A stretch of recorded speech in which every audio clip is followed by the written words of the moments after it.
Thank you very much, Prime Minister. Now we are going to move to questions. Jolan Palavestra. Yes, question for Prime Minister of Serbia. You have spoken with the first man of the NATO alliance. What is the position of the NATO alliance with regards to the relationship between Serbia and Russia? And another question, when we can expect some information from you with regards to telecom. Second question was with regards to telecom. I cannot answer to it right now. I think I'm going to talk about it tomorrow morning. As far as the first question is concerned, Serbia is sovereign, independent country. Serbia does not endanger anybody anywhere. Serbia has traditionally good relations with the Russian Federation, but Serbia is not a member of ODKB and it is not a member of NATO. Serbia has good relations with NATO, wants to improve them and to continue to work in this regard, and we are going to work very hard. This framework that has you've heard of today, and this wonderful piece of news conveyed to us by Mr. Stoltenberg, show that through rational, smart, and serious and responsible approach, through a desire to modernize one's own country and behave rationally, you can really reach good and serious results. I do not believe that this is the time for emotions, no matter how much somebody held it against me. But I believe that Mr. Stoltenberg and all other people we have talked with are our friends. And after all, most likely they could also tell something to us as well. We never start from the position what it is that others could tell us. I start from this position, and I believe I have put ourselves into our shoes and their shoes, and that I have calculated well as a Prime Minister that the future of Serbia lies in cooperation, good relations, and improvement of our relations, and not in disturbing these relations and creating some bad atmosphere. And my job is not to work for the political party I lead and for some percentages, but rather for the citizens of Serbia, so that their children are safe and peaceful, that our country can preserve and defend its neutrality and safety, and that nobody endangers our children or future, and that we do that to anybody else. Thank you. Marko Subotic, Al Jazeera. Question for Mr. Stoltenberg. Today,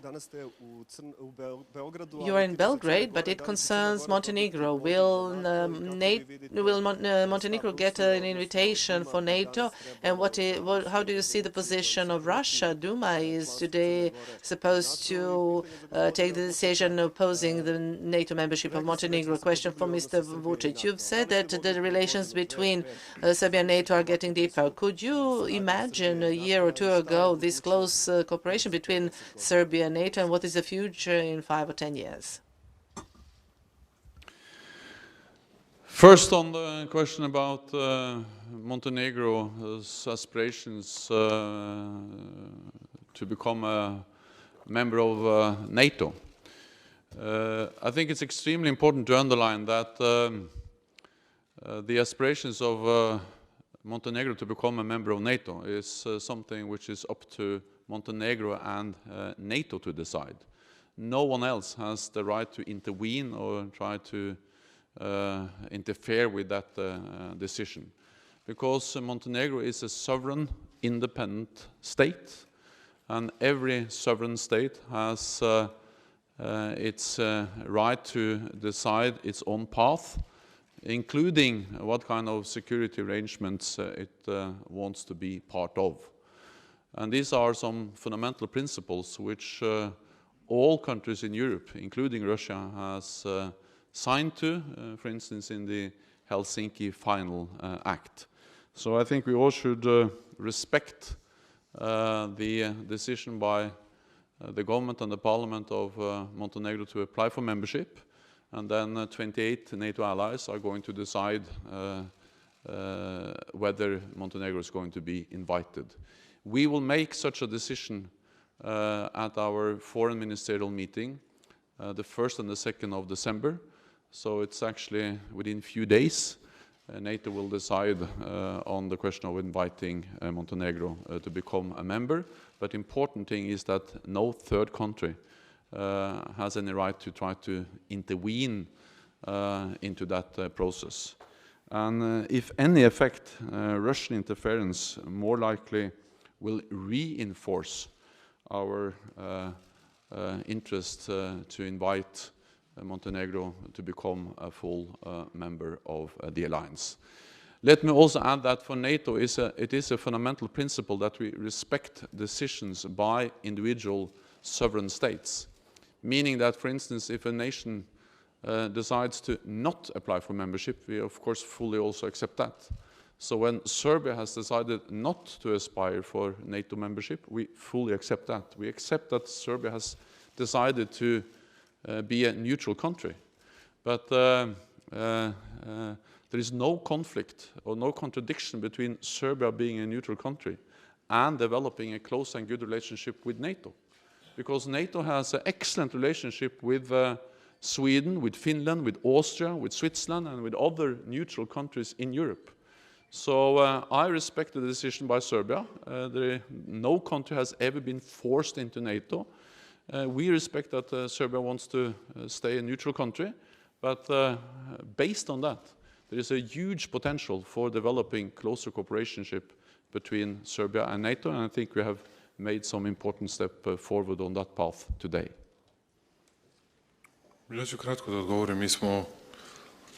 I'm going to respond briefly. 3 years ago, we established the Ministry of Defense, and we have established contacts, and we've had no problems with NATO so far.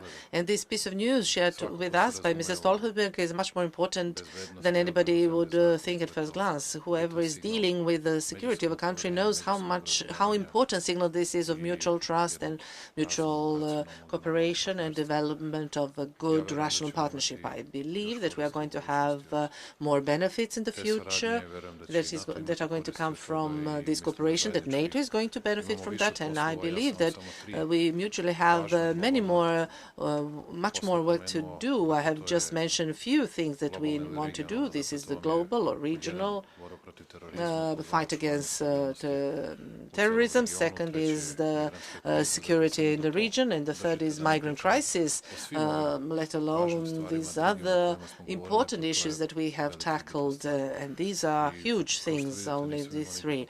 And I've had no problem to talk about it today, or Mr. Stoltenberg, or Mr. Stoltenberg spoke about the neutrality of Serbia. We are not hiding anything, and our open relations and frank relation is the pledge for future trust and for this type of partnership. Thank you very much. And the last question, B92, question both for the Secretary General and Prime Minister. We suppose that you have spoken about the future of the KFOR mission. Over the years, NATO has been reducing its presence. Is there a plan for full withdrawal of NATO from Kosovo? And the second question for the Secretary General, has France asked for any kind of assistance of NATO, and whether Article 5 is being considered for activation? There has been no request for invocation of Article 5. And I think we have to remember that this article has been invoked only once, and that is after the 9/11 attacks in Washington and New York, where several thousand of people were killed. The Article 5 was not invoked after, for instance, the terrorist attacks in London and Madrid, where also many people were killed, and it has not been invoked after other terrorist attacks which we have seen in Europe. But there are many ways NATO can support an ally. And of course, all NATO allies stand in full solidarity with France. And several NATO allies have offered and are assisting and helping France in fighting ISIL. And our biggest ally, the United States, is the lead nation in the international coalition fighting ISIL. And all NATO allies contribute, are part of the coalition fighting ISIL. So NATO and NATO countries are playing their part in the fight against ISIL. We assist and help France, NATO allies do that in many different ways. We share information, we share intelligence, and we will continue to do so. Moreover, NATO is playing an important part when it comes to trying to stabilize the countries where we see that a lot of the turmoil, a lot of the violence, which also spreads into our own streets, originates from. That's the reason why we are in Afghanistan. Our largest combat operation ever has as its main objective to fight terrorism, to prevent that Afghanistan once again becomes a safe haven for international terrorists. That's the reason why we do defense capacity building, as we call it, in Iraq and Jordan, to enable those countries to better protect and defend themselves and to stabilize their own countries and the region. And that's also the reason why we are working with countries in North Africa, like Tunisia and others, to help and assist them.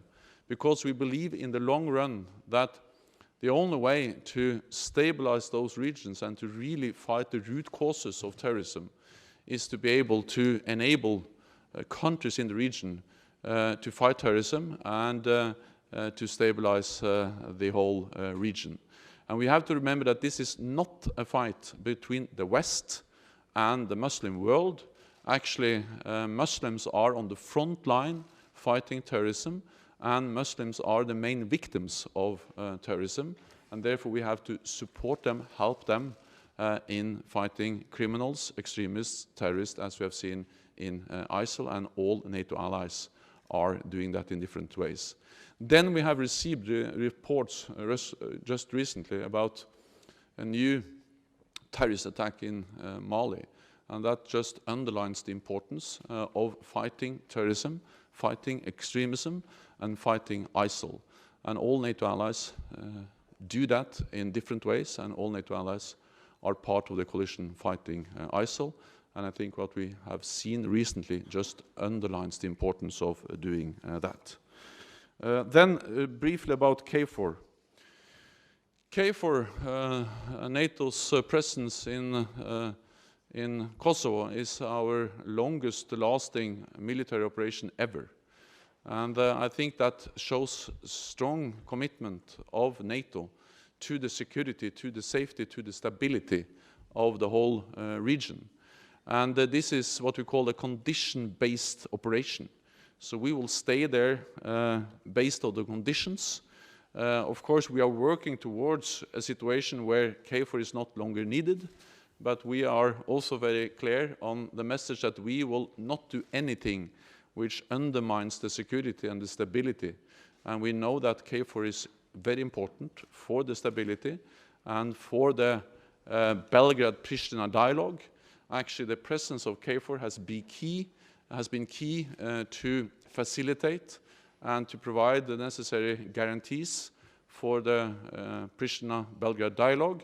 And we strongly support the dialogue because we need that kind of normalization to create a situation in Kosovo where KFOR is not longer needed, but we will stay and we will continue to provide security, and this is a condition-based operation. Mi želimo I nadamo se da će KFOR što duže da ostane. Znamo da We wish that KFOR will stay for as much as possible, as long as possible. Of course, nobody can wish for that to last forever. There are NATO countries present, but partner countries as well, such as Austria, and I believe that they have provided a key contribution to protection of our churches and monasteries south of the Iber River. However, today they are key to stability for the north of Kosovo and Metohija because of the agreement signed in Brussels, and we would like their presence